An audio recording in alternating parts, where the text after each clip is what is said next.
हम इस वक्त मौजूद हैं तपोवन मंदिर के समीप, जहां मुख्यमंत्री हेमंत सोरेन खुद पहुंचेंगे। हमारे सहयोगी राजेश कृष्णा भी मौजूद हैं और ग्राउंड जीरो से ही यहीं से हम आपको तस्वीर दिखाएंगे, सीधी तस्वीर दिखाएंगे कि आज रामनवमी के अवसर पर पूरे राजधानी रांची के सभी अखाड़ों के लोग अपने ध्वजा को लेकर के यहाँ पहुँचते हैं। काफी उत्साह के साथ लाखों की तादाद में लोग यहाँ पहुँचते हैं और यहाँ पूजा अर्चना कर शोभा यात्रा को समापन के रूप में यहाँ पर समाप्त करते हैं।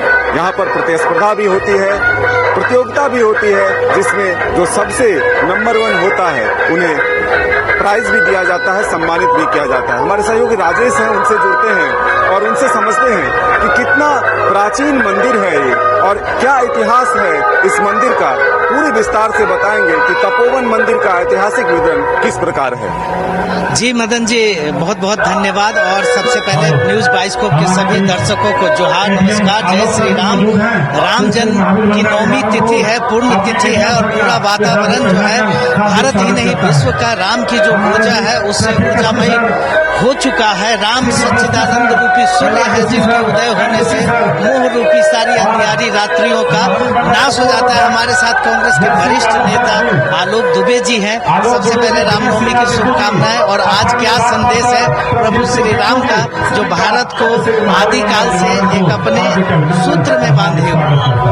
देखिए, आप जहाँ खड़े हैं तपोवन मंदिर, ये रामनवमी का वो ऐतिहासिक जगह है जिसने 5 झंडे से रामनवमी महोत्सव की शुरुआत की थी और आज लाखों लोगों की आस्था और विश्वास का केंद्र बिंदु है। मर्यादा पुरुषोत्तम भगवान राम का जन्मोत्सव है और साथ ही साथ जब लंका पर विजय हासिल कर हम वापस लौटे हैं अयोध्या, तब भगवान जो है वो उनकी राज्याभिषेक होती है। तो आज इस जन्मोत्सव की बेला में जो हमारी हिंदू की संस्कृति है, गंगा जमुनी तहजीब की परंपरा आज एक बार फिर राजधानी उस इतिहास को रचने जा रहा है। वर्तमान सरकार और वर्तमान प्रशासन लोगों के आस्था के लिए पूरी तरह से तैयार है।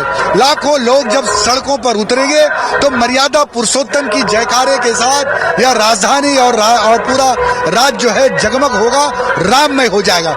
हम लोग आपके माध्यम से ये जो तपोवन है, जहाँ रातू महाराजा को सपना आया था कि यहाँ पर प्राण प्रतिष्ठा करना है मर्यादा पुरुषोत्तम का और हनुमान जी का, उसी वक्त जो है यहाँ पर राम जी की प्रतिष्ठापना की गई, हनुमान जी की स्थापना की गई और तब से लोग निरंतर यहाँ पर पूजा करते हैं, अपनी मुराद को लेकर के आते हैं और ये धार्मिक मान्यता है, यहाँ आने वाले हर भक्तों की मुराद पूरी होती है, उनकी जो कामना होती है वो पूरा होती है।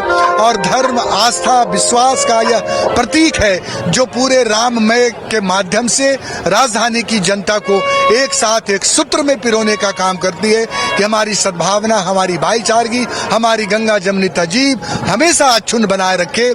यही हमारी संस्कृति है और यही हमारी परंपरा है। आपके चैनल के माध्यम से मैं राज्यवासियों को रामनवमी की शुभकामनाएं देता हूं, बधाई देता हूं। आइए और इस ऐतिहासिक क्षण के साक्षी बने। अच्छा, जिस तरह से राम का जो एक सामाजिक दर्शन रहा है, राम ने समाज में कोलों के साथ, भीलों के साथ, गीध और जटायु जैसे जो निकृष्ट जीव हैं, प्राणी हैं, उनका भी कल्याण किया। लेकिन आज जो राजनीतिक स्तर पे, चूंकि आप राजनीति में आप रहते हैं, राजनीति को जानते हैं, जिस तरह से राम को नाम का लेकर के जो एक टेस्ट खराब करने की बात चली है, इसके ऊपर आपकी क्या अवधारणा? बहुत अच्छा सवाल आपने किया है कि जो मर्यादा पुरुषोत्तम भगवान है वो आस्था और भक्ति के लिए जाने जाते हैं। उसके नाम पर अगर कोई राजनीति करता है तो ये बिल्कुल गलत बात है। आपने जो जटायु का नाम लिया, सबरी का नाम लिया, जिस रास्ते से उन्होंने गुजरे वनवास के दौरान और आम जीवन के दौरान, सबको मोक्ष की प्राप्ति हुई। जिसने भी उनके शरण में गया उनको मोक्ष की प्राप्ति हुई। उनके आदर्शों पर चलने के लिए हमारा जो है वो धर्म हमें इजाजत देता है। लेकिन जो लोग भी उनके नाम पर राजनीति करते हैं, समाज में विद्वेष फैलाना चाहते हैं, समाज में कटुता फैलाना चाहते हैं, 11 वर्षों से जो विकसित भारत का सपना देकर के धर्म के आधार पर लोगों को बांटना चाहते हैं, ये अच्छी चीज नहीं। अच्छी चीज तो ये है, इतिहास तब आपको याद रखेगा जब एक छोटे से गिलहरी ने राम सेतु पुल का निर्माण कर रहा था, तो उससे पूछा कि तुम्हारी इसमें क्या जरूरत है, तुम क्या कर लोगे? तो बोला नहीं, जब कभी भी राम सेतु के निर्माण की बात होगी इस गिलहरी को भी याद किया जाएगा। ये छोटे से प्राणी को तो ये बनने की जरूरत है। हमें वो बनना है कि मर्यादा पुरुषोत्तम के एक छोटा सा सिपाही बन के, प्यादा बन के, एक उनके आदर्शों पर चल करके अगर समाज की, भारत की जो संस्कृति है, जो परंपरा है, उसका निर्वहन करते हैं, तो शायद हमारे अंदर हमें जो है वो मर्यादा पुरुषोत्तम के प्रति सच्ची सेवा करने की भावना पैदा होगी। लेकिन आज के दिन जो हमारे शीर्ष नेता पर बैठे हुए हैं, उनके जो चाल और चरित्र हैं, वो मर्यादा पुरुषोत्तम के मर्यादा के खिलाफ। जी बहुत बहुत धन्यवाद आलोक जी। क्रिकेट के विश्व मंच पर छा रही हैं रांची की प्रतिभाएं।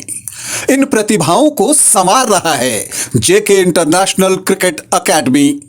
अनुभवी कोच की देखरेख, सुविधाओं से लैस जेके क्रिकेट एकेडमी अनुशासन और आत्मविश्वास का विश्वास भरा सफर।